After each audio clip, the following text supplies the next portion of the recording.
Down the dock as the sun rises and out for a short boat ride to Orchard Point Oyster Company's floating cages in the Eastern Bay on Kent Island. It should be the first float. There's 3 bags in there. Scott Budden, founder of Orchard Point, is happy to have a market to sell about 3,000 oysters that his team is harvesting on this October morning.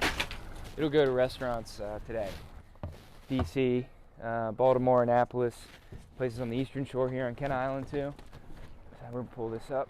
Some glimmers of hope following a tough 7 months for the seafood industry. Coronavirus shut down restaurants where the majority of their product is sold. So the pandemic was pretty dramatic for us because 90% of our sales, or 90+% of our sales, were direct to restaurants or through wholesalers selling to restaurants. So when it hit, our sales within 1 week basically went to zero. These are used mostly for cooking. But they're climbing again. These large ones are Prime brand. These are going to be going to retail customers. So they will be going to folks that pick up in Stevensville as well as, like I said, up in Chestertown.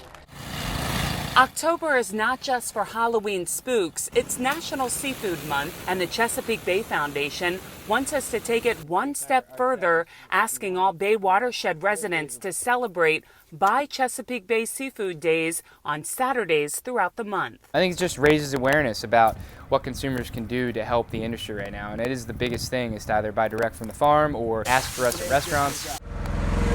Because as Budden points out, the oysters didn't stop growing. They had to keep business going or risk losing their crop. The increased supply means that we have to have more gear to house the oysters, which means we have to go into more debt. Some help for the seafood industry is finally coming from the federal government. Bay senators in Maryland and Virginia wrote a letter in July asking the USDA to include oyster and clam businesses to access funds included in the CARES Act. Basically, the payout in a nutshell is like about 10% of your 2019 gross sales. Any relief will help, including all of us buying what gets hosed down and then boxed up after hours of hard labor in just about all weather conditions on the water. I think it set everything back quite a bit in ways we probably don't even understand. It's going to take some time to get to where we were, and then it's going to take even farther to get to where we thought we were going to be. Budden says a good appetite can go a long way. There's been a pretty good amount of support from the public that buy directly from us.